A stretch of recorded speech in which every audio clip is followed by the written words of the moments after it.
karena suaramu putus-putus. Oke.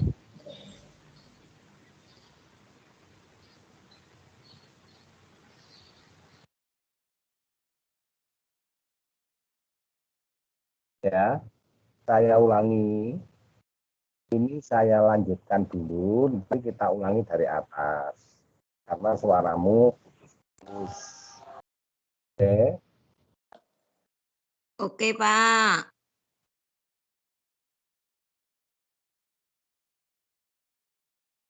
Fadzila. Hadir, Pak. Hadir. Triani. Fitriani hadir, Pak. Belum. Harlina Trinar Tineng. Hadir, Pak. Belum. Hadir.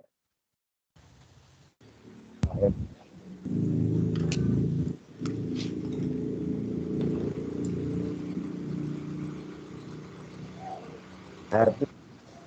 Hadir, Pak. Apa? Hadir, Hartini. Apa?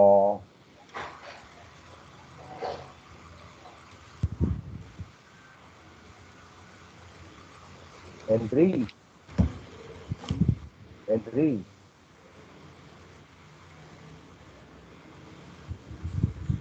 Pak, Coba Mas gini, Hendri Pak. izin katanya, Pak. Coba ya, coba dengarkan dulu. Coba dengarkan dulu. Saya ulangi dari atas. Saya ulangi dari atas. Mic-nya dimatikan dulu.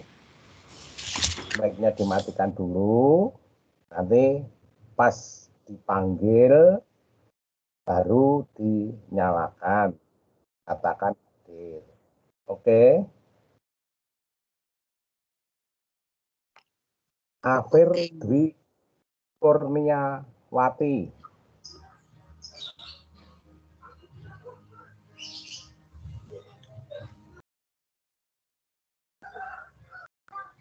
Belum. Evi Widyastuti. Hadir, Pak. Hadir. Hadir, Pak. Ya. Anissa Wulan Rahmawati.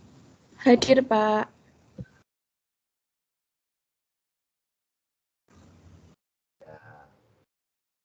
Ngono rak kepenak.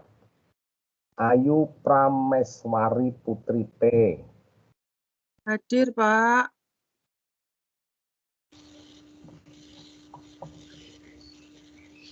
Ya. Yan Agustin. Hadir, Pak.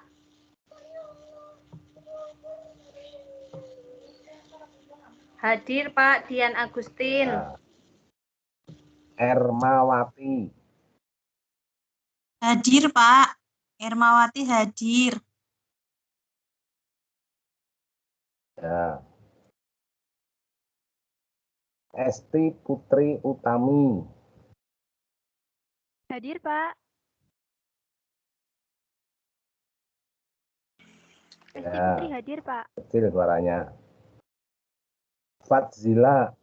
Hadir, Bapak. Fadzila. Hadir. Hadir, Pak. Fadzila. Iya, Fadila hadir, Ya. Pak.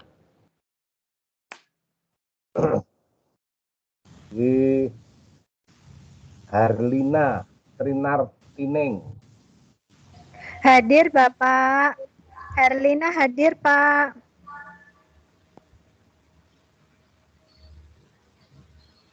Di Hartini. Hadir, Pak. Hadir. Hendri Andanto Kavi. Mas Hendri katanya izin, Pak. Sudah konfirmasikan jenengan. Oh, saya suruh absen dulu. Julia Sanggarwati. Julia hadir.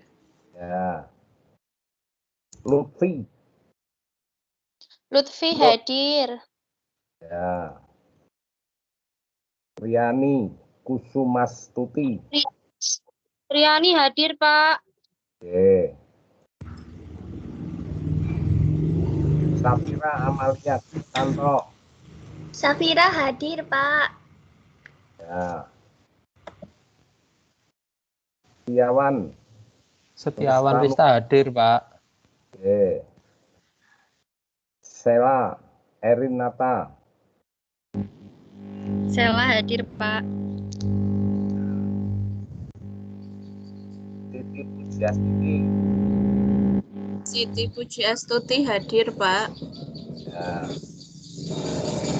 Juliana Sapri. Juliana hadir, Pak. Hadir. Yunia Sari.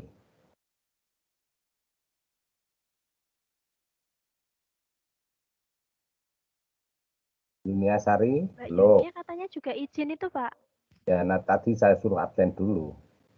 Zaki. Ya.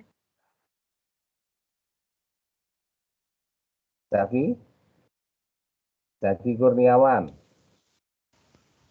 Zaki kemungkinan Pak masih di jalan dari Semarang nih, Pak. Oh ya. Ya, nanti suruh konfirmasi ya. Kita ulangi Iya, yang Pak. belum dari atas. Afir Dwi Kurniawati.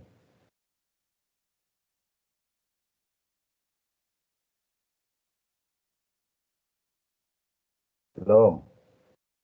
Afir nanti juga suruh konfirmasi.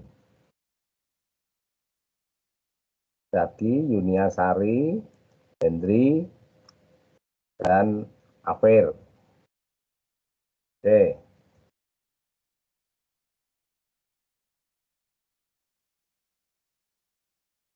Yuk, sekarang tolong di screenshot dulu.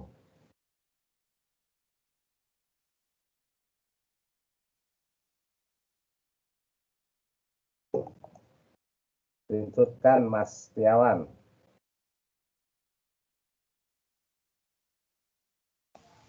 Oke, sampun, Pak. Lo kirim ke grup. Ya. Oke. Ya. Ini pertemuan ketiga kita mulai ya. Oke. Assalamualaikum warahmatullahi wabarakatuh. Assalamualaikum warahmatullahi Waalaikumsalam warahmatullahi wabarakatuh.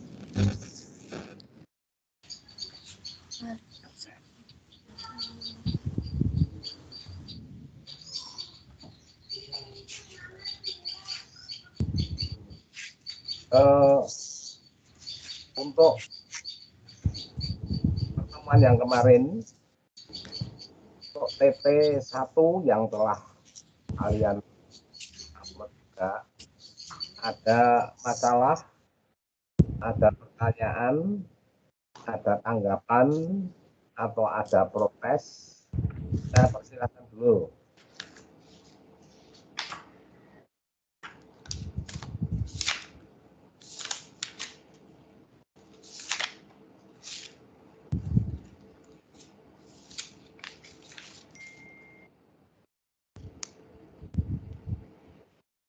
Tidak ada? Pak, Ermawati mau bertanya, Pak. Tanya. Oke.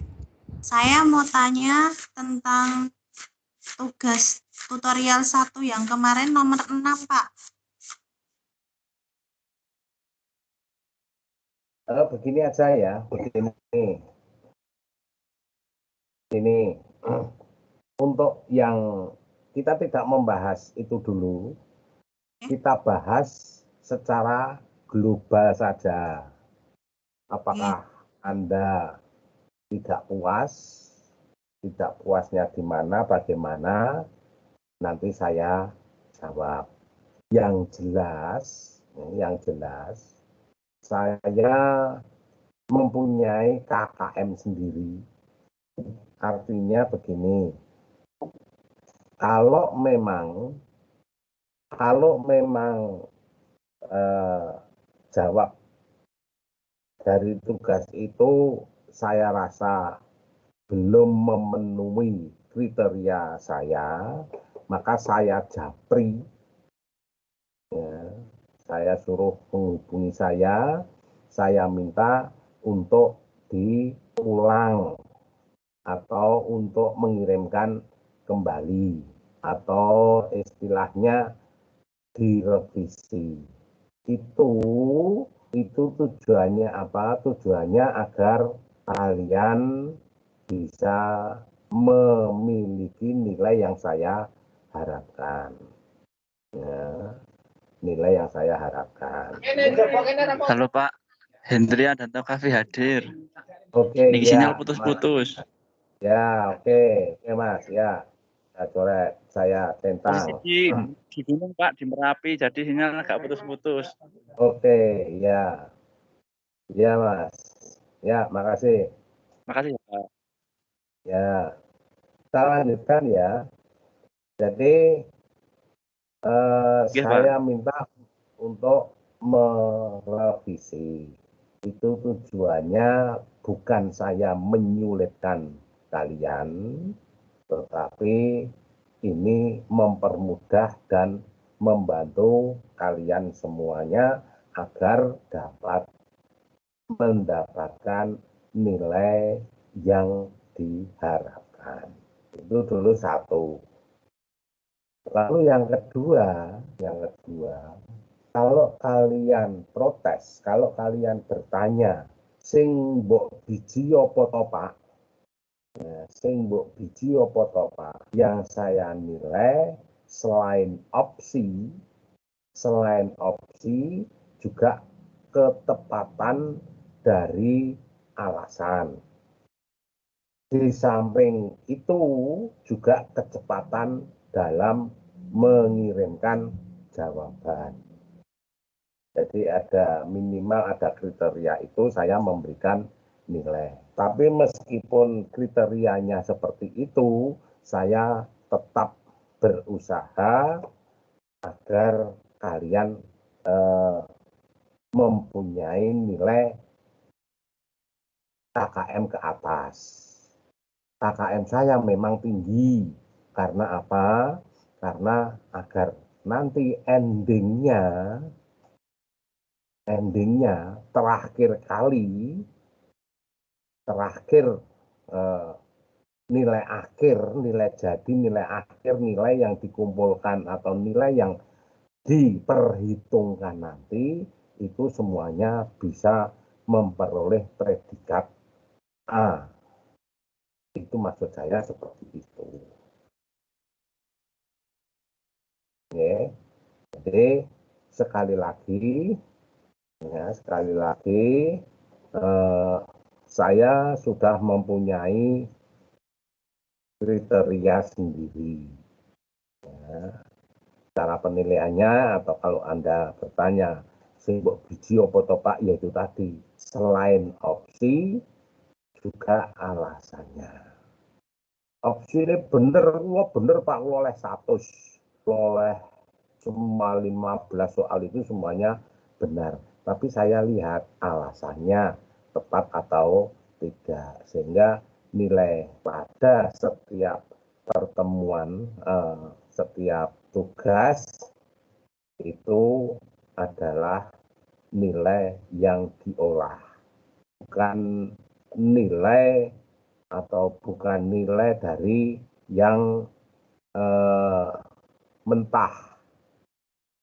Aku opsinya 15 benar kabeh. Aku kudu oleh 100, tidak, belum tentu. Ya, belum tentu.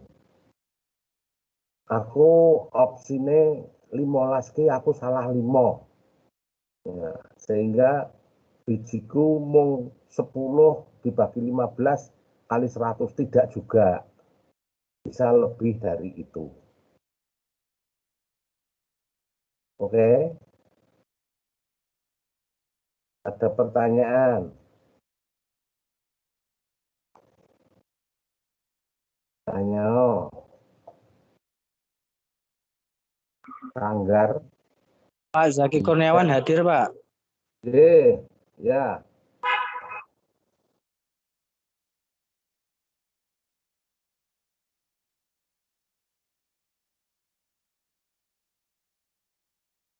Hendri. Ada lagi juga hadir, Pak. Ya, tadi Hendri ada, terus Zaki.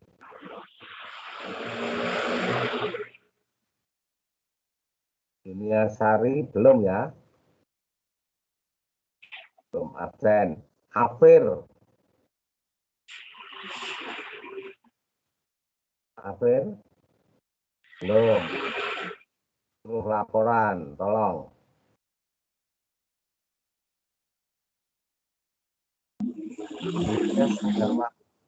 Tanya.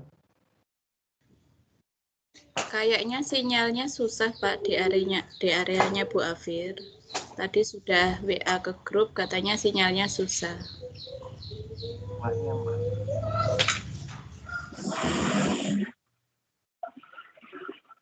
Mbak Afir rumahnya mana Mbak Afir?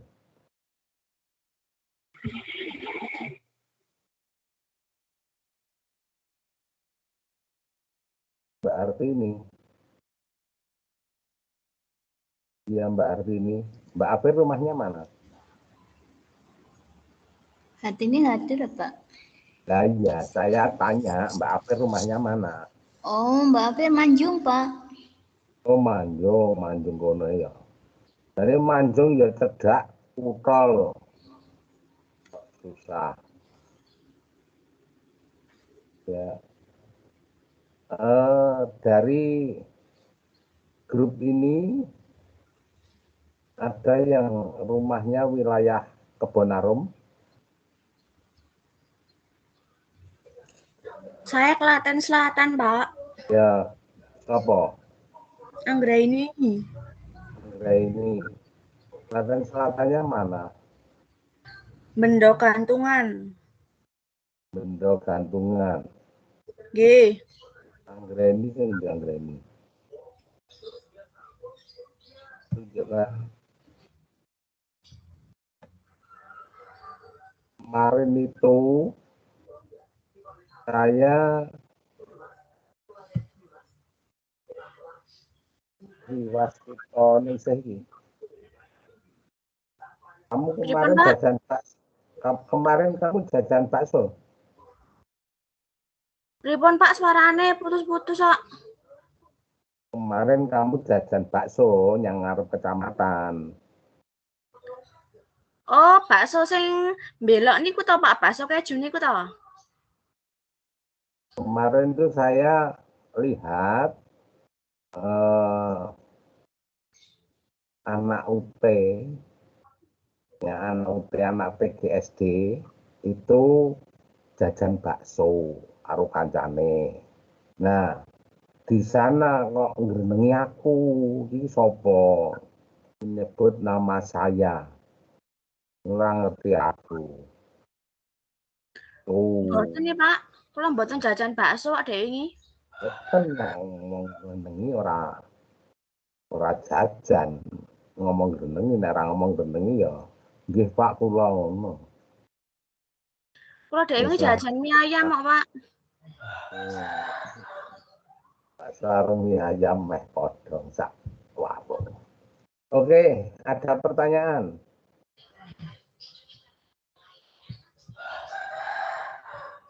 Ada pertanyaan dari yang saya utarakan tadi?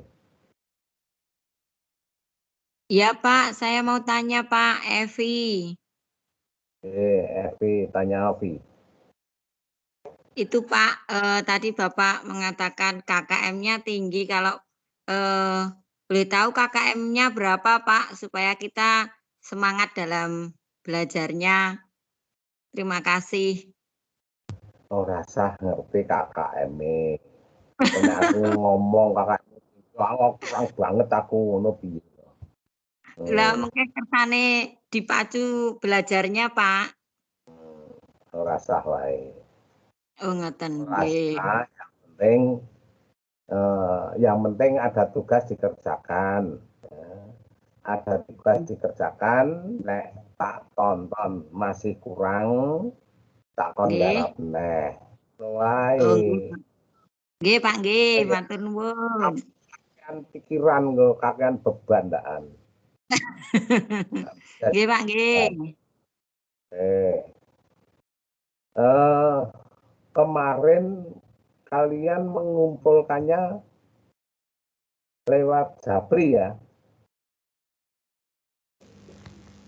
Di grup, Pak. WA grup, Pak. Grup, Pak. Nah, untuk besok pertemuan keempat, usahakan menjawabnya ini 1 lembar itu cukup, minimal maksimal 2 lembar gitu aja. Jadi dijawab nomor 1 opsinya apa, alasannya apa, alasannya sak lari apa orang lari gitu aja. Orang sang gedabiah nanti tekan ngendi malah bingung. Nggih, aja dawa-dawa ngono to, Pak. Pak, nggih. Siap. Teka aos ngoten, Pak. Usahakan 1 lembar cukup, ya maksimal 2 lembar. Le ngoreksi iki ora mumet sing genah. Oke. Nggih, Pak, pun sepuh nggih, Pak. Nggih, Pak, nggih. Nggih, Pak. Ini Siap. finish. Enom jajan mie ayam karo bakso iki beda. Itu ya. Dikirim lewat grup juga.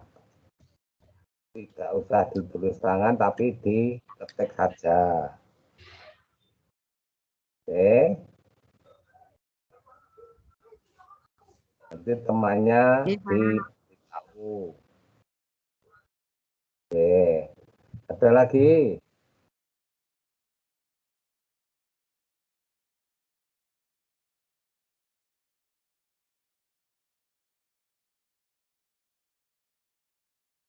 Stella Erlin.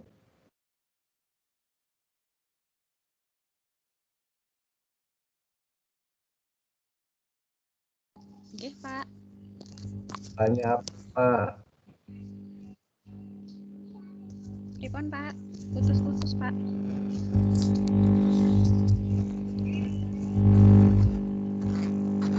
Ini yang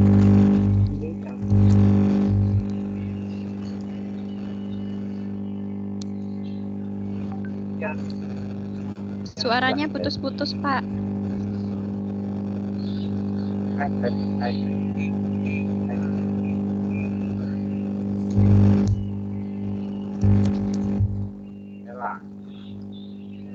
Nggih, Pak.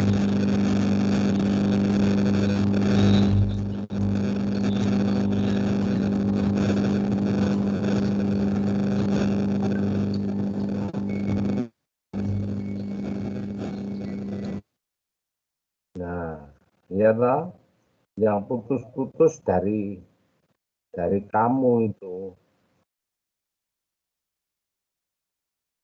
Ya, Pak. Maaf, Pak. Benar. Kecilin. Iya, Pak. Tadi putus-putus sinyalnya, Pak. Itu dikecilin lagi, Sel. Pripun, Pak?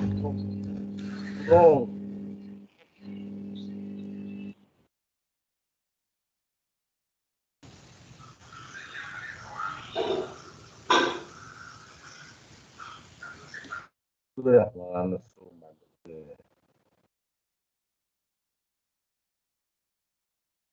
Oke, ya, saudara rampung-rampung. Kita mulai saja ya. Kita mulai pertemuan yang ketiga ini. Anda bisa melihat apa di layar.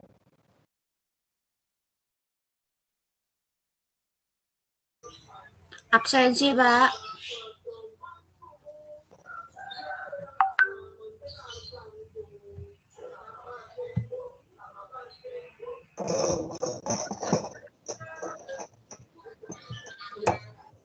PPT-nya belum nampak. Belum. Belum, Pak. Masih absen.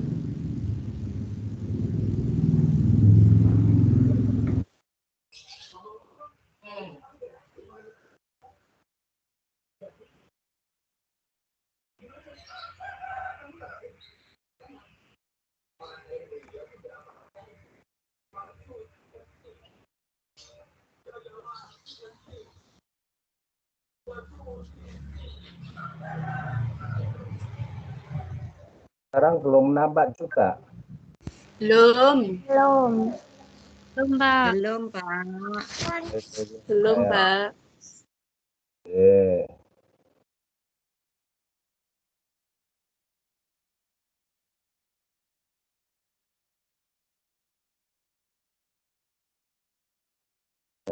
Ini wes. Sampun, Pak.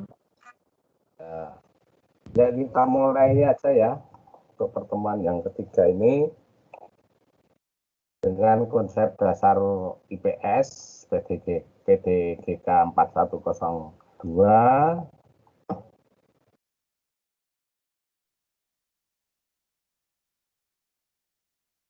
Kita mulai konsep dasar.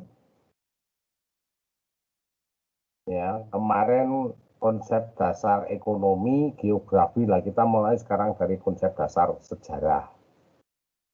Konsep dasar sejarah. Ya, meskipun kemarin itu sudah kita mulai, kita dalam konsep dasar sejarah, ini adalah lanjutannya. Sejarah Indonesia yang sangat kelam, 350 tahun dijajah oleh Belanda dan 3,5 tahun dijajah oleh Jepang. Nah, timbulnya penjajahan di Indonesia itu terjadi oleh dua faktor, yaitu faktor internal dan faktor eksternal. Faktor internalnya itu adalah kondisi politik, kondisi ekonomi, kondisi sosial budaya ini yang ada di Indonesia ini sangat memungkinkan bangsa lain ini masuk ke Indonesia memonopoli perdagangan. Ini ya, ini yang mendorong adanya penjajahan di Indonesia yang tadi saya sebut 3,5 abad dan 3 tahun itu, ini karena ada dua faktor, yaitu internal dan eksternal. Yang internalnya ini memungkinkan kondisi politik, ekonomi, sosial budayanya yang ada di Indonesia. Ketika itu ini memungkinkan bangsa lain masuk menguasai Indonesia. Nah, faktor eksternalnya ini karena pada saat negara barat mengadakan ekspansi ke seluruh dunia. Jadi yang faktor eksternal itu delalahnya pada saat itu ini bangsa-bangsa barat sana ini pas mengadakan ekspansi ke seluruh dunia. Nah, delalahnya lagi di Indonesia, kita bicara di Indonesia, ini latar belakang atau kondisi politik, ekonomi, dan sosial budayanya memungkinkan bangsa barat itu masuk mengadakan, menguasai, memonopoli perdagangan. Itu saja dulu. Kalian pernah mendengar penjelajahan samudra? Adanya ekspansi ke seluruh dunia itu karena diawali dari penjelajahan samudra. Ini aku tak cerita sih. Dulu manusia ini mempunyai pemikiran, mempunyai pendapat, mempunyai mempunyai keyakinan bahwa dunia itu tidak bulat. Dunia itu datar, kayak tampah. Itu keyakinan orang dulu seperti itu. Sehingga apa? Sehingga karena keyakinan orang pada saat itu, ya, pada saat itu menganggap dunia itu seperti tampah, datar, maka manusia tidak berani pergi jauh dari wilayahnya. Takut kalau nanti di ujung-ujungnya itu ada jurang, yang jurang itu nanti disebut neraka, jatuh dan mati. Itu awal mula pemikiran manusia, pendapat manusia itu seperti itu. Tapi dengan perkembangan zaman, perkembangan teknologi, perkembangan pengetahuan, menungso saya rada pinter, maka terjadi perubahan pendapat. Dibuktikan dengan penemuan-penemuan kapal, kelihatan tiangnya dulu, baru badannya, matahari muncul dari timur, tenggelam di barat, muncul lagi dari timur lagi, dan seterusnya itu. Maka orang lalu beranggapan, berarti dunia itu tidak datar, dunia itu bulat. Dunia itu bulat, dengan dibuktikan dengan adanya teori-teori yang saya sebutkan itu tadi. Kalau bumi itu bulat, seperti juga matahari yang keluar dari timur, tenggelam di barat, keluar lagi dari timur lagi, berarti manusia itu kalau berjalan ke barat terus akan kembali dari timur.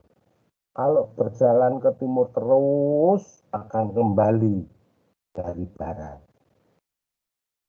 Ini pengertian sederhana seperti itu. Nah, dari pengertian itu didorong juga dengan penemuan-penemuan yang lain, yaitu antara lain mesiu. Tahu mesiu? Bubuk mesiu, Pak. Ya, nah ditemukannya itu, lalu ditemukannya teknologi yang lain juga, lalu manusia berubah pikiran dan berlomba-lomba untuk membuktikan dunia itu bulat. Maka manusia berlomba-lomba mengadakan penjelajahan samudra yang tujuannya pertama kali hanya satu, membuktikan bahwa dunia itu bulat. Padanya penjelajahan samudra yang pertama. Nah, setelah manusia berpetualang, ada Magellan, ada Columbus, ada Alfonso de Albuquerque, dan banyak lagi, mereka berlomba membuktikan dunia itu bulat. Nah, mereka yang membuktikan dunia itu bulat, mereka yang berlayar mengarungi samudra dan seterusnya itu, ini menemukan atau terdampar lah gampangnya, terdampar di beberapa daerah, terdampar di beberapa wilayah,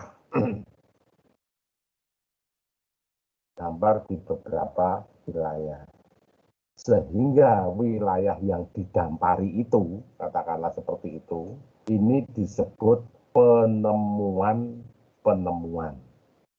Padahal belum tahu hilang, kok bisa dikatakan penemuan. Itu karena apa? Karena dulu memang belum dikenal orang, wilayah itu sekarang sudah dikenal orang. Contohnya ada Amerika temukan, terus ada India ditemukan. Nah ini pertama kali penjelajahan samudra atau penjelajahan samudra yang pertama. Nah, suatu ketika mereka menjelajah samudra yang pertama yang tujuannya ingin membuktikan dunia itu bulat, ini ternyata di tempat-tempat yang baru, seperti Asia Tenggara, termasuk di dalamnya Indonesia yang oleh Alfonso de Albuquerque itu datang. Ini mereka di sini, kita langsung saja menuju ke Indonesia. Mereka di sini di Indonesia ini menemukan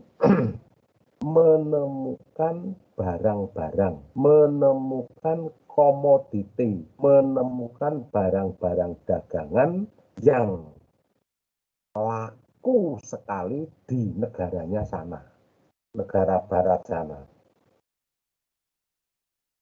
Yaitu yang lalu nantinya disebut dengan rempah-rempah.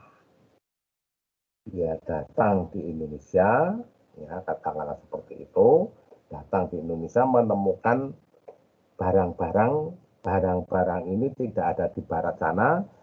Nah, ternyata ketika barang-barang yang dibawa dari sini dibawa pulang ke barat sana sangat laku keras di negaranya sana.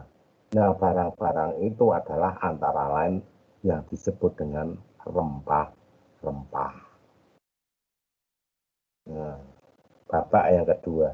Nah, babak yang ketiga, rempah-rempah yang ditemukan itu, rempah-rempah yang dibawa untuk oleh-oleh di negaranya barat sana, yang sangat laku keras di sana, ini lalu menjadi incaran, menjadi pencarian orang-orang barat yang lainnya. Orang-orang yang lainnya menginginkan barang-barang yang disebut dengan rempah-rempah itu juga pengen duweni, pengen memiliki. Nah, dengan adanya keinginan itu, maka muncul lagi penjelajahan samudra. Lagi penjelajahan samudra yang kedua itu dilaksanakan lagi dengan tujuan tidak membuktikan dunia itu bulat, tetapi mencari rempah-rempah, mencari barang yang tadi laku dijual di negara barat sana. Nah, itulah terjadi penjelajahan samudra yang kedua. Nah, penjelajahan samudra yang kedua, karena banyak bangsa barat yang datang di Indonesia, maka terjadilah persaingan antara orang-orang barat sana dalam mencari rempah-rempah. Nah, itulah yang disebut dengan ekspansi dari negara barat. Itulah yang disebut dengan faktor eksternal ekspansi dari barat itu, orang barat mencari rempah-rempah di Indonesia. Nah, delalahnya kondisi politik, kondisi ekonomi, kondisi sosial budaya di Indonesia ini sangat lemah. Sehingga orang-orang yang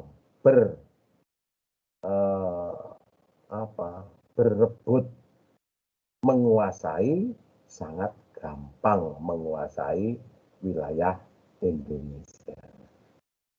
maka terjadilah monopoli perdagangan yang kalau di Indonesia dikuasai oleh VOC, Pyramids of Indies Company, lalu dimulailah dari monopoli perdagangan menjadi penjajahan di Indonesia.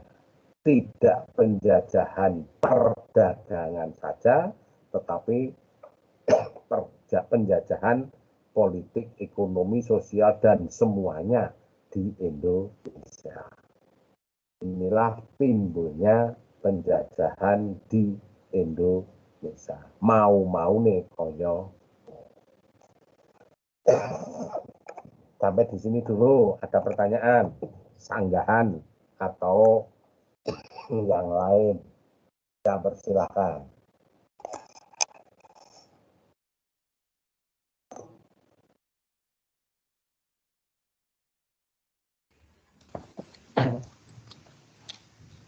Setiawan Rista, Pak. Mansur.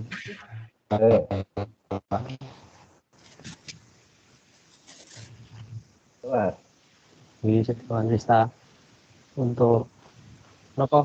Yang kata-kata Indonesia dijajah Belanda 350 tahun itu fakta atau sebenarnya hanya makna konotasi saja pas pidato presiden pertama itu Pak Soekarno nih. Kalau saya hitung kayaknya itu tidak sampai 350, 100 saja itu kayaknya nggak ada nih Pak. Itu konotasi Mas ya, itu konotasi. Jadi kalau dihitung memang tidak ada 3,5 abad itu tidak ada. 3,5 abad itu tidak ada. Tapi kalau dihitung dari terjadinya penjelajahan samudra itu mungkin. Karena apa? Karena penjelajahan samudra yang pertama itu terjadi pada tahun 1511. Ya, 1511. Ini mungkin seperti itu. Jadi kalau tepatnya secara matematis itu memang tidak ada yang valid ukuran itu. Termasuk apalagi itu disebutkan bangsa Jepang itu menjajah Indonesia hanya seumur jagung. Jagung itu umurnya piro? 3 sasi loh. 3 sasi, petang sasi, padahal itu beberapa tahun. Nah, itu kiasan ya, kiasan. Tapi yang jelas kita sudah pernah dijajah sangat lama oleh bangsa Belanda, termasuk Inggris, ya, termasuk Inggris yang membonceng. Nih. Oke. Yang lain.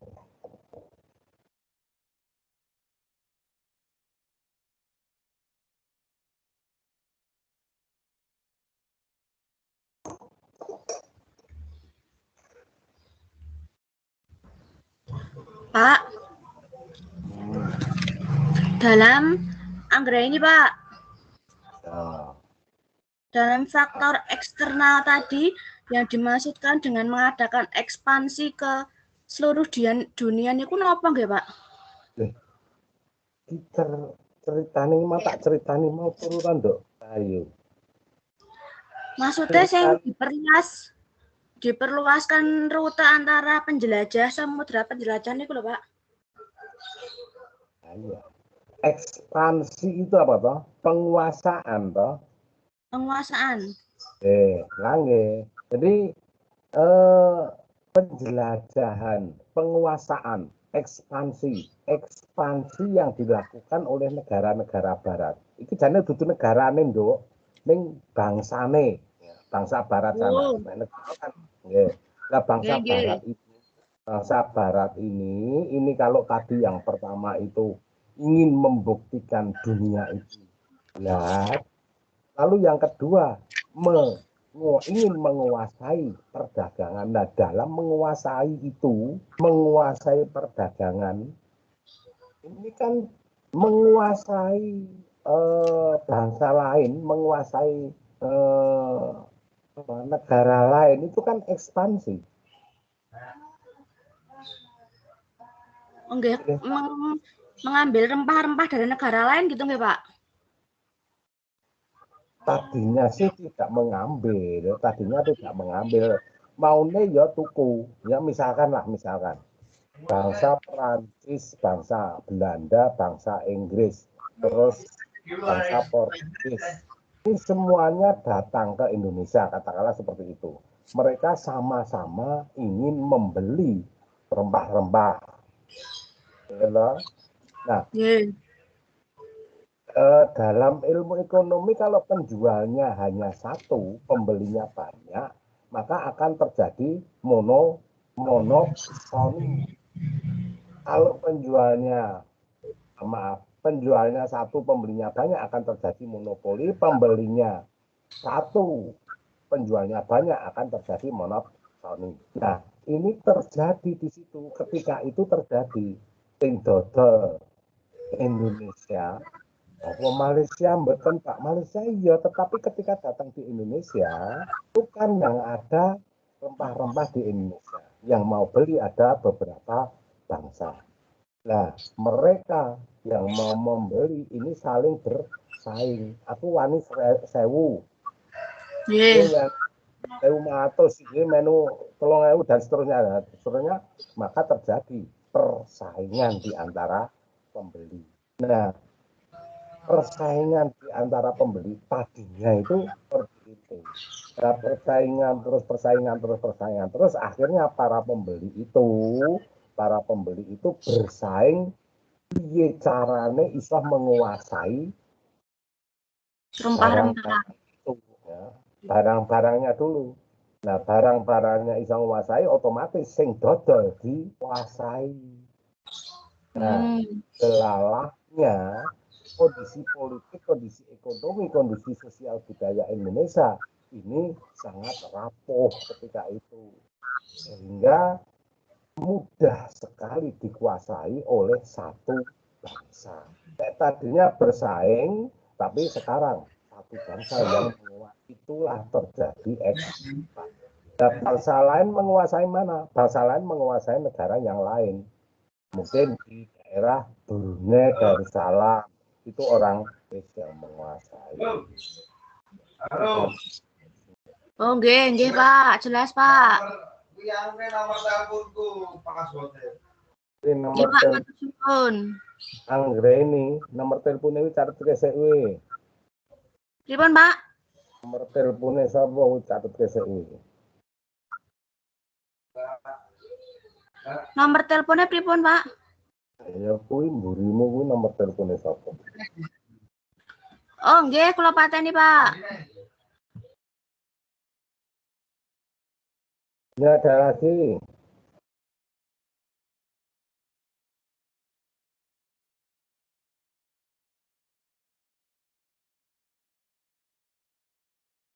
Pon betul enten. Kita lanjut ya. Oke, Pak. Oke, saya lanjut. Ini terjadinya penjajahan itu ada dua faktor ya, internal dan eksternal.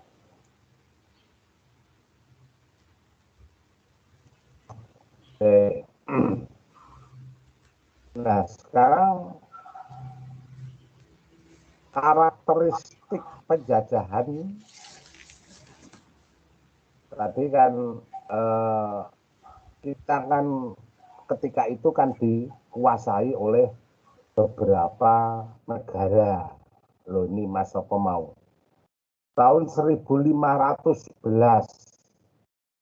ini sudah mulai terjadi penjajahan samudra.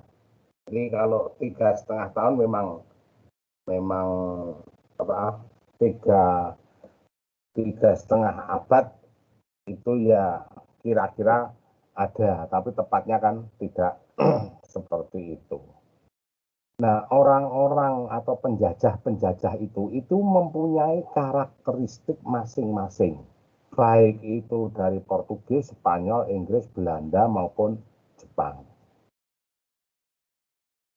Mungkin ada yang bertanya dulu dalam hati, loh jarene Indonesia kuwi mung atau Indonesia kuwi dijajah Londo, ora dijajah Portugis, ora dijajah Spanyol, ora dijajah Inggris, ning Londo. Yang notabene banyak wilayah yang dikuasai Belanda itu memang disebut penjajahan Belanda. Tetapi ada wilayah-wilayah kecil yang sekarang masuk dalam wilayah Nusantara atau Indonesia, ini ada yang dijajah oleh Portugis, Spanyol maupun Inggris. Nek ngertimu itu kan hanya Belanda tok. Mergo kamu hidup di Jawa. Tapi kalau kamu hidup di Ternate sana, ini tidak hanya Belanda, tapi Portugis yang menjajah di sana. Ada Ternate, Tidore, Goa. Ini bukan orang Belanda yang menjajah, tapi orang bangsa yang lain. Jadi singkatnya, secara umum memang Belanda yang menjajah, ya, secara umum, secara wilayah keluasannya, tetapi ada wilayah-wilayah kecil di Nusantara ini, ya, yang sekarang menjadi Nusantara ini dijajah bangsa-bangsa lain selain bangsa Belanda. Ya. Nah, ini karakteristik masing-masing penjajah, karakteristik masing-masing bangsa penjajah. Yang pertama, Portugis. Nah, Portugis itu masuk ke Indonesia disebabkan oleh perjanjian Tordesillas oleh Paus Alexander ke-6 di Roma. Ya, hubungannya nopo Roma kok oleh Indonesia. Nah, mungkin seperti itu. Nah, setelah Portugis berhasil menguasai Asia Tenggara, khususnya Selat Malaka di lor Sumatera kono, pada tahun 1511 dipimpin oleh Antonio de Bray atau Alfonso de Albuquerque. Mereka memanfaatkan persaingan yang terjadi di antara penguasa setempat untuk memperkuat kedudukannya. Jadi di luar sana, di Roma sana, itu terjadi perjanjian antara Portugis dengan bangsa-bangsa lain. Nah, mungkin isi perjanjiannya pada saat itu karena tadi, ya, pada tayangan yang awal itu tadi, semua bangsa-bangsa Barat melaksanakan ekspansi ke negara-negara lain, nah termasuk ini Portugis. Lalu dari ekspansi itu timbul monopoli, timbul persaingan, timbul monopoli, timbul konflik. Nah, dari konflik itu terus timbul perjanjian. Nah, delalahnya perjanjian dilaksanakan di Roma. Nah, ini pada tahun 1511, orang Portugis ini menguasai Selat Malaka.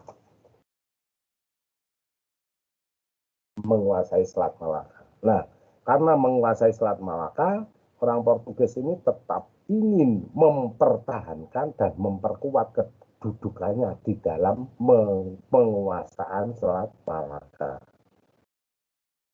Nah, ketika kedudukannya sangat kuat, Portugis mendatangi kerajaan Ternate.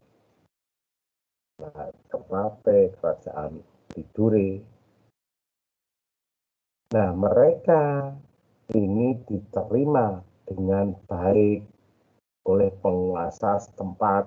Orang Portugis ini diterima Raja Ternate maupun Tidore. Nah, maka sebagai imbalan Portugis menuntut hak monopoli perdagangan cengkeh.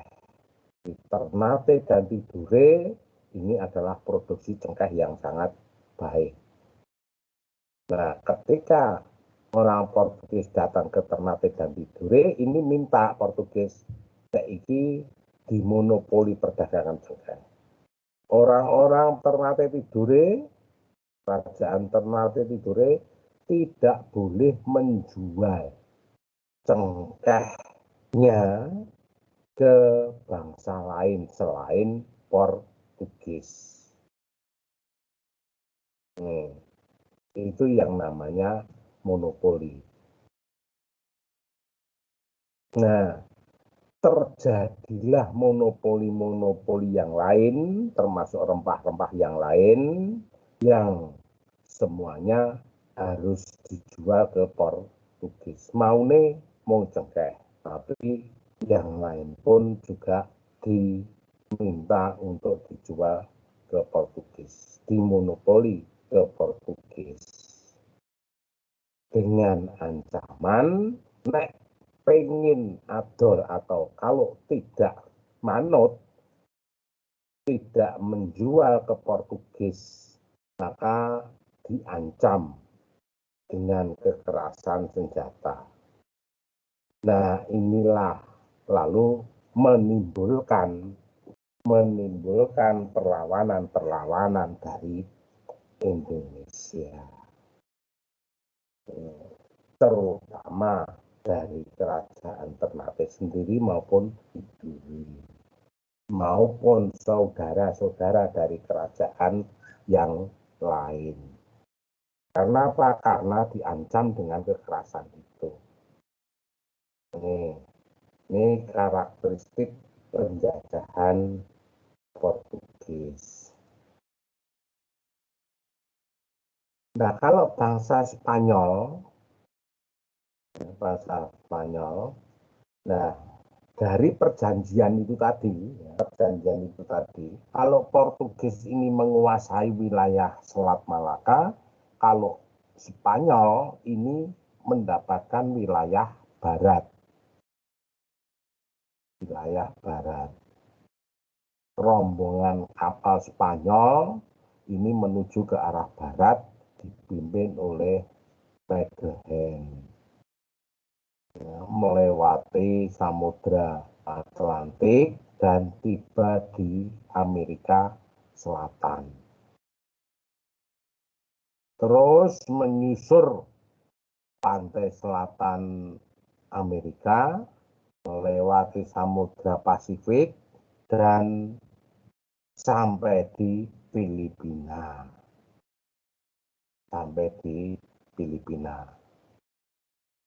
Tapi seterusnya Magellan, karena Magellan meninggal di perjalanan, penguasaan tetap dilanjutkan menuju sampai Tidore pada 1521. Jadi 10 tahun kemudian setelah Portugis menguasai Tidore. Ini Spanyol. Nah, kalau Inggris,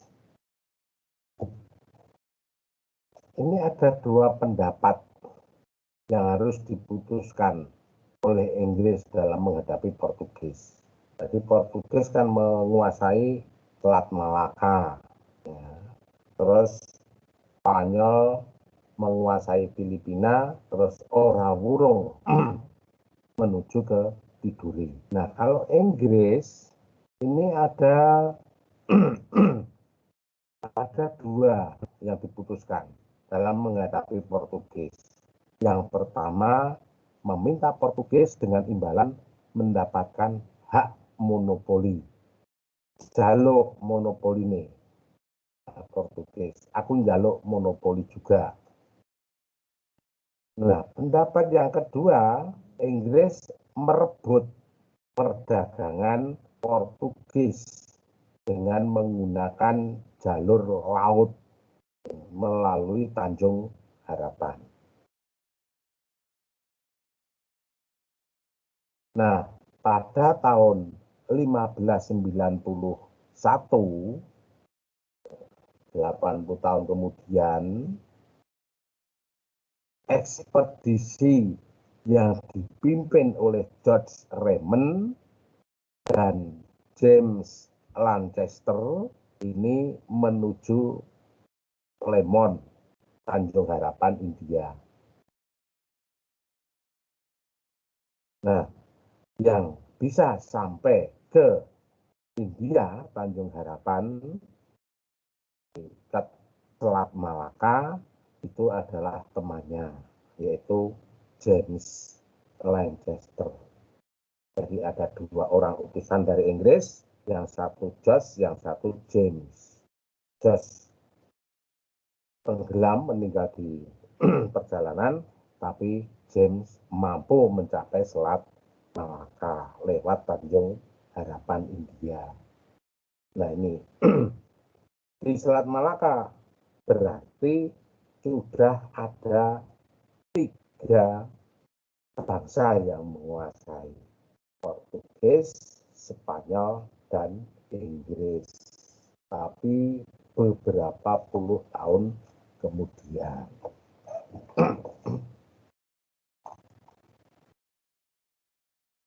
Nah, kalau bangsa Belanda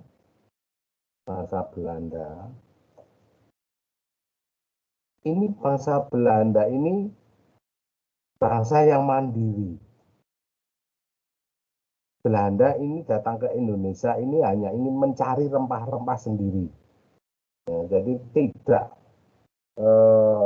minta atau merebut dari Portugis atau dari bangsa lain, tapi bangsa Belanda ini mencari sendiri, yang pada tahun 1596, 91 ya, 5 tahun kemudian setelah Inggris, ini bangsa Belanda yang dipimpin oleh Cornelis de Houtman ini mendarat di Banten. Nah, pada tahun inilah perhitungan bangsa Belanda mulai menguasai Indonesia. Maka disebut 3,5 abad, berarti 350 tahun. Nah, 1900 sekian dong, ya. Nah, maka kalau dihitung tahunnya memang ora tepat 350, tapi perkiraannya seperti itu. Nih. Nah, setelah de Houtman pada tahun sekian ini mendarat di Banten, lalu menguasai perdagangan di sana. Tetapi perdagangan di sana persaingannya tidak sehat. Antara individu-individu pedagang Belanda. Jadi pedagang Belanda itu datang ke sini, pimpinannya de Houtman itu tidak hanya satu, ada beberapa pedagang. Nah, pedagangnya itu bersaingnya itu tidak sehat. Nah, karena tidak sehat, maka 1602 ini dibentuklah yang namanya VOC. Nah, jadi begini, de Houtman datang membawa beberapa pedagang yang semuanya itu adalah orang Belanda. Pribadi-pribadi pedagang-pedagang itu ingin memperoleh kekayaannya sendiri-sendiri, sehingga terjadi persaingan yang tidak sehat. Nah, oleh karena itu mereka membuat kongsi. Assalamualaikum warahmatullahi wabarakatuh. Selamat pagi. Selamat siang, Bapak Widodo. Saya dari UT Surakarta, Bu Susilia. Ya, Bapak. Mohon maaf, tunggu waktunya sebentar. Ada beberapa hal yang akan saya tanyakan terkait kegiatan monitoring, Bapak. Yang pertama, apakah mahasiswa masuk semua, Bapak? 22 atau ada yang izin? Tadi nggih, ada yang izin 2 nggih. Iya, tapi sudah masuk tadi, Bu. Ya, masuk. Jadi masuk semua ini, berapa jumlah? Ya. Masuk semua, tapi untuk kali ini saya belum ngecek lagi.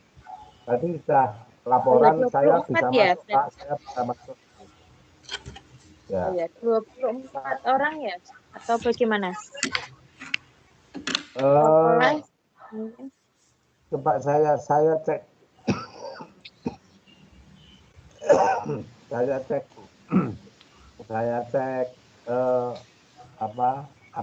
absensinya.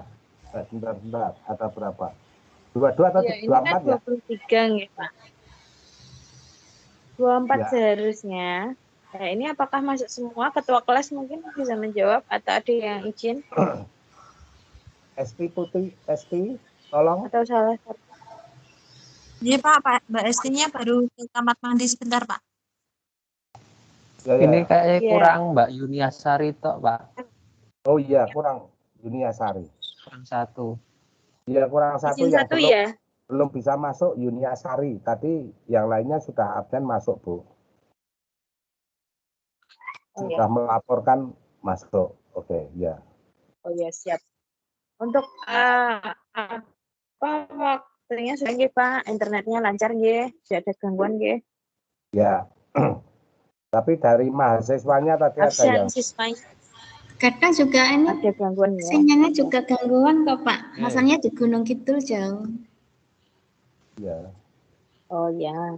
Kemudian tutor nanti memberikan umpan tugas, umpan balik tugas, memberikan tugas, menyampaikan tujuan kompetensi ya Pak yang dibahas.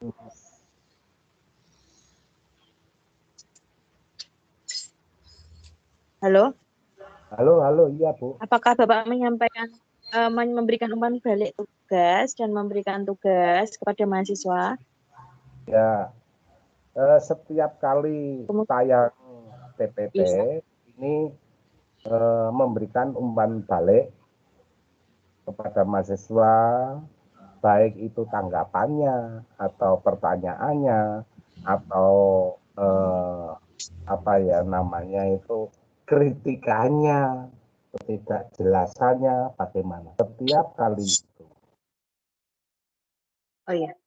Ya. Terima kasih Pak. Itu saja nggih dari saya. Monggo dilanjutkan. Wassalamualaikum warahmatullahi wabarakatuh. Waalaikumsalam. Waalaikumsalam warahmatullahi wabarakatuh. Waalaikumsalam warahmatullahi wabarakatuh. Kangen diri mau.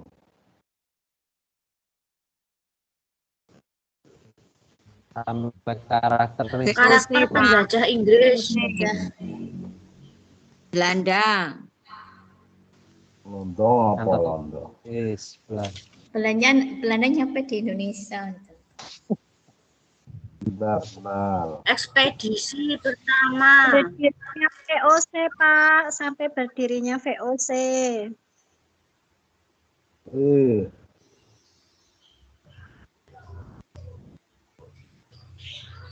Adanya persaingan yang tidak sehat antara pedagang itu loh Pak. Di situ tambah apa?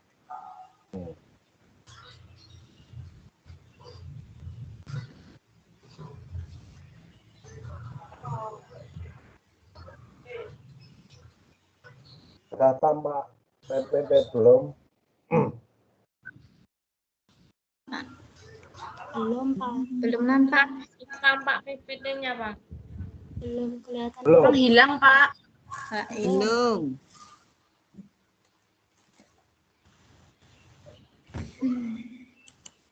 Nah,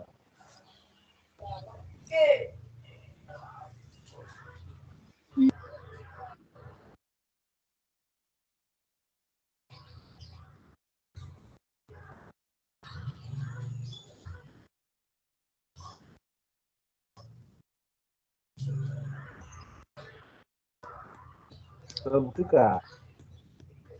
Sudah, Pak. Sampun, Pak. Sudah, Pak.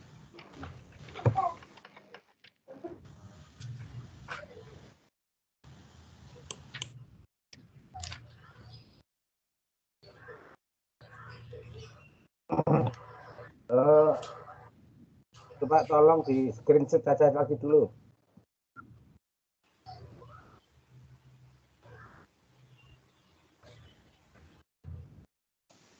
Sampun, Pak. Sampun. Oke, sudah.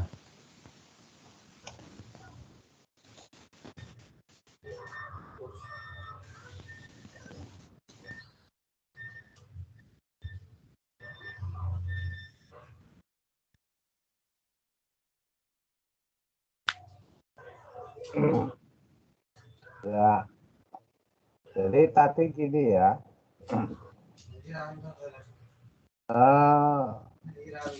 Para individu pedagang Belanda tadi menjalankan persaingan yang tidak sehat.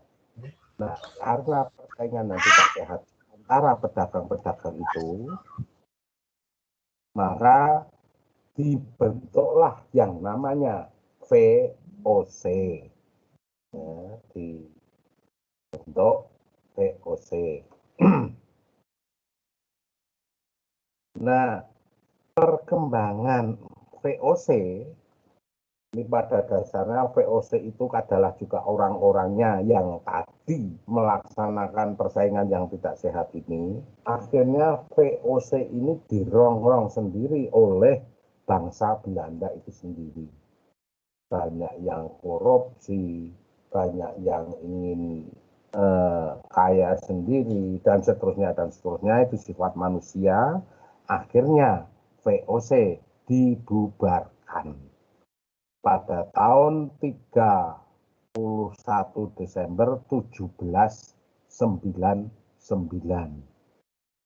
Nah, 1 Januari atau 1 hari setelahnya, yaitu pada tanggal 1 Januari 1800, VOC bubar, kemudian di Indonesia resmi dijajah oleh Belanda. Pemerintah Belanda menguasai Indonesia. Kalau tadinya yang menguasai VOC yaitu hanya perdagangannya saja, tetapi sekarang pemerintahannya pun dikuasai oleh Belanda. 1 hari setelah VOC dibubarkan. Oke. Itu Belanda. Nah, sekarang Jepang. Latar belakang kehadiran Jepang di Indonesia itu karena sejarah perkembangan Jepang itu sendiri. Jepang itu mengalami modernisasi, ya, banyak gerakan-gerakan restorasi Meiji namanya. Usaha Jepang ingin memulihkan kekuasaan Tenno Meiji. Ya. Nah, berdasarkan perjanjian Versailles, Jepang memperoleh seluruh daerah bekas koloni Jerman di Pasifik. Nah, Jepang ini juga disebut sebagai bahaya kuning. Maka negara-negara barat ini lalu membentuk front ABCD, yaitu anggotanya Amerika, Inggris, Cina, dan Belanda. Yang dimaksud dengan persemakmuran Asia Timur Raya adalah kemakmuran Jepang sendiri. Jadi Jepang itu mempromosikan dirinya sebagai persemakmuran Asia Timur Raya. Sebetulnya tidak seluruh Timur Raya, tetapi persemakmuran atau untuk kemakmuran Jepang sendiri. Ini Jepang karakteristiknya. Itu adalah karakteristik masing-masing penjajah. Portugis, Spanyol, Belanda, Inggris, dan Jepang. Sampai di sini dulu. Saya beri kesempatan untuk bertanya.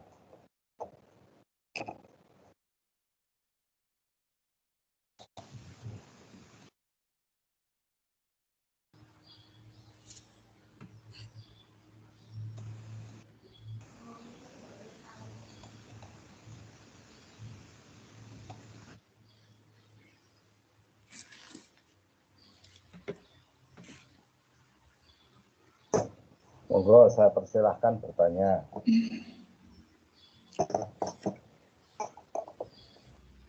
Pak tanya, hari ini Pak. Tanya, Iya, ini mengenai awal mulanya penjajahan di Indonesia. Pertama, hanya ingin apa namanya yang tadi pengen ngerti bahwa dunia itu bulat. Terus ternyata setelah nyampe di Indonesia, orang-orang dari Barat itu melihat rempah-rempah yang ada di Indonesia itu sangat menguntungkan dan lambat laun akhirnya mereka ingin menguasai Indonesia. Jepang juga seperti itu Pak, karena melihat di Indonesia tuh banyak rempah-rempah seperti itu. Dia ingin menguasai Indonesia juga.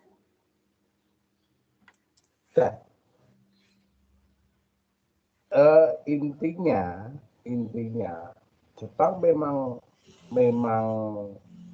kayak tidak hanya Jepang adalah penjajahan yang terakhir sudah pada abad 18-an itu ya, abad 19. Apa yo ingin menguasai rempah-rempah. Kalau Jepang itu yang dikuasai bukan rempah-rempahnya, tetapi kekayaan bangsa Indonesia, karena zamannya sudah berbeda. Kalau yang sebelum-sebelumnya itu karena dampak dari penjelajahan samudra yang ingin menguasai rempah-rempah itu. Nah, lama-kelamaan kan rempah-rempah juga sudah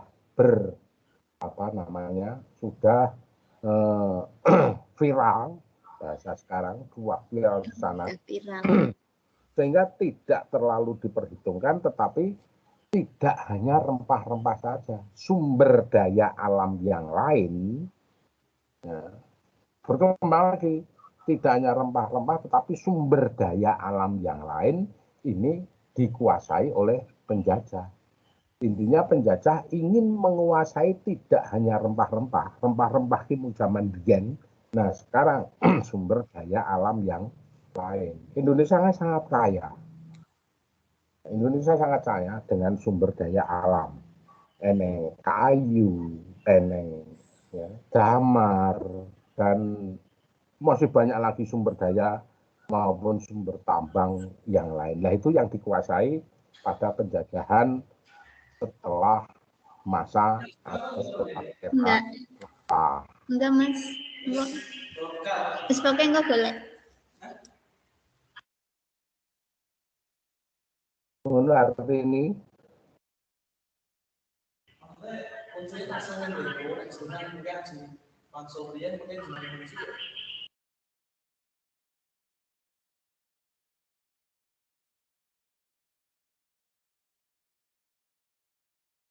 Itu ada yang lain. Hari ini mau ditakon terus tinggal Nggih, itu. Pak. Nggih. Niki ada teman. Oh. Ya temane di pamit isuk. Nggih, Mbak Sanggar. Niki pamit Pak, niki enten sekolahan. Piyambake kan juga ini Pak, online juga. Mau pamit dulu. Ini pintunya ditutup apa gimana gitu. Ya. Maaf kita break dulu ya. 3 menit ya itu ada adzan.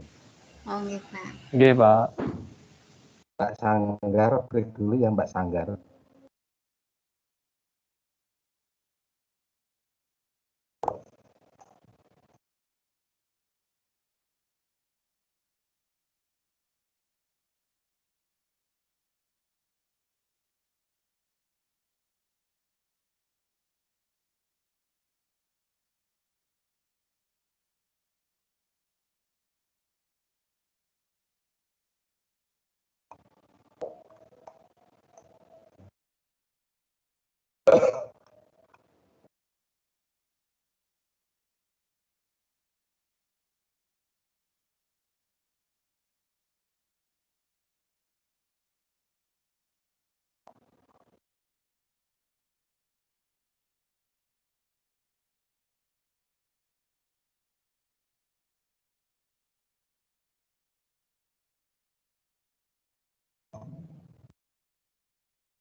Halo? Oke, Pak. Oke, Pak. Halo. Sudah kita cabut break ya. Oke, kita cabut ya. Mohon maaf, nanti saya tidak sampai jam 12. Nanti kurang seperempat kita akhiri. Itu ya, Nggih, Pak. Mbak Yulia Sarwati. Nggih, Pak. Ya.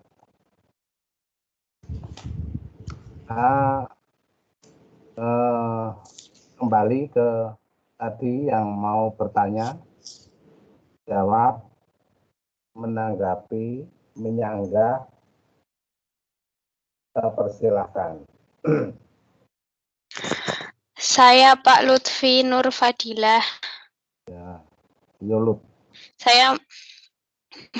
Saya mau tanya, kan VOC sama Divide et Impera itu kan sama-sama terjadi di zamannya Belanda dan sama-sama mencari keuntungan dengan cara paksa gitu nggak Pak? Nah, apakah VOC dan sistem Divide et Imperanya Belanda itu saling terhubung satu sama lain apa berbeda gitu? Terima kasih. Ini Mbak, Divide et Impera itu kan politiknya, ya, politik zaman penjajahan pemerintah Belanda. Jadi pada zaman tadi kan 31 Desember 1799 VOC bubar. Terus 1 Januari resmi penjajahan pemerintahan Belanda di Indonesia. Nah, pada zaman pemerintahan Belanda di Indonesia itu, zaman penjajahan itu, ini menggunakan politiknya namanya Divide et Impera, politik pemecah belah. Artinya Belanda, pemerintah penjajahan Belanda di Indonesia itu ini memecah belah persatuan dan kesatuan yang dibentuk dan akan terbentuk di Indonesia. Dipecah belah. Jadi tidak boleh bangsa Indonesia itu bersatu. Nah, kalau VOC itu tidak Divide et Impera. VOC itu memegang kendali monopoli dagangnya. Monopoli dagangnya itu dikuasai oleh VOC, belum pemerintah Belanda. Dikuasai oleh VOC. Nah, ada keterkaitannya enggak? Keterkaitannya yang podo-podo yang rusak. Ya, podo-podo yang rusak. Jadi kalau Divide et Impera itu sekali lagi itu politik pemerintah penjajahan Belanda di Indonesia. Memecah belah persatuan dan kesatuan. Nah, VOC ini menguasai perdagangan di Indonesia. Oke. Mbak Sopo mau? Iya, Pak. Anggreni mau pondok, nduk.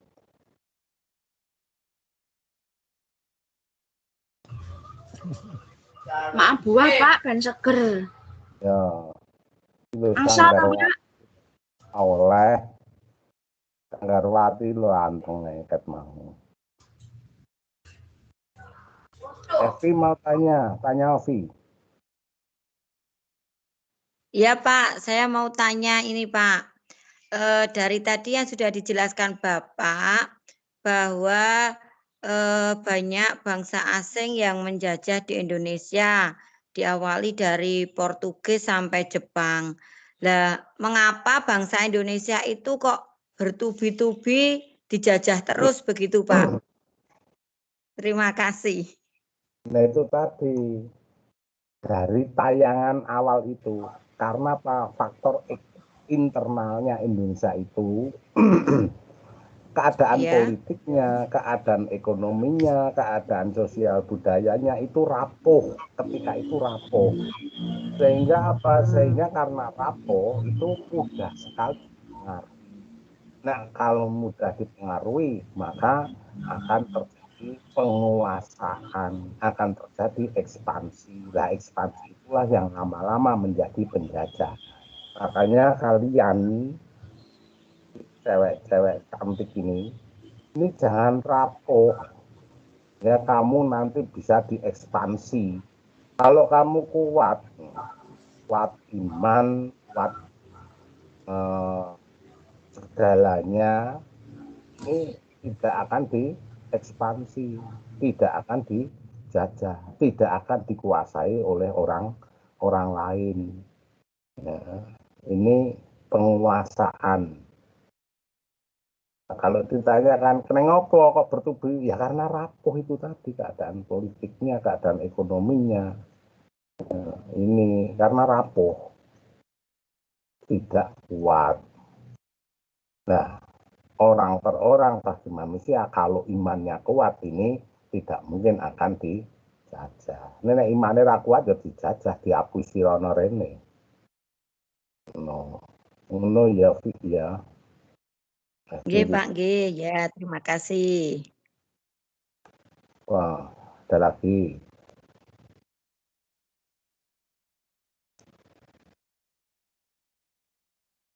Afir mana Afir?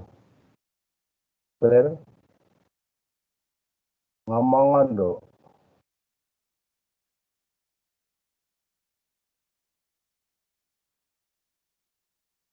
Afir?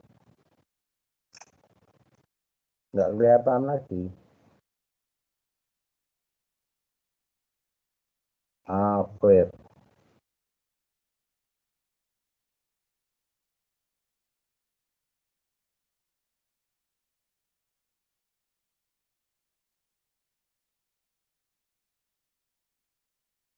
Ada lagi pertanyaan?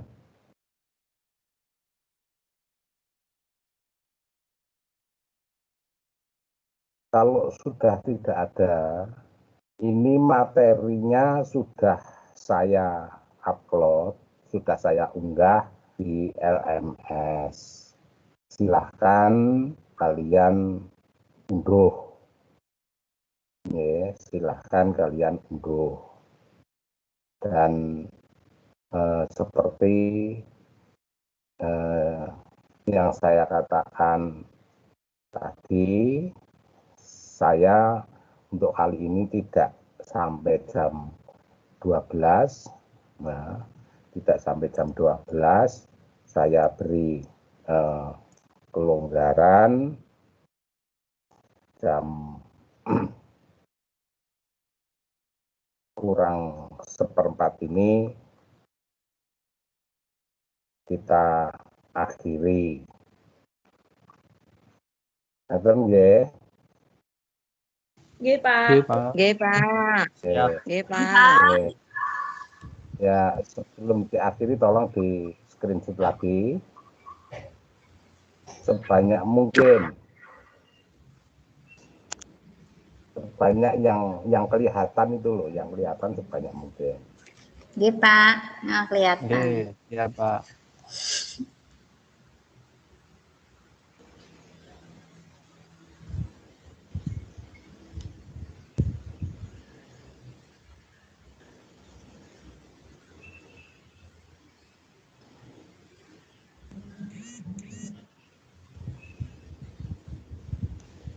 Sampun, Pak. Oh, oke ya. Sekali lagi mohon maaf, saya akhiri pertemuan ini. Mohon maaf kalau ada kekurangan, ada kesalahan. Saya mohon maaf. Selamat belajar, selamat mengikuti perkuliahan selanjutnya. Wassalamualaikum warahmatullahi wabarakatuh. Waalaikumsalam warahmatullahi wabarakatuh. Salam warahmatullahi wabarakatuh. Terima kasih Bapak. Terima kasih Pak.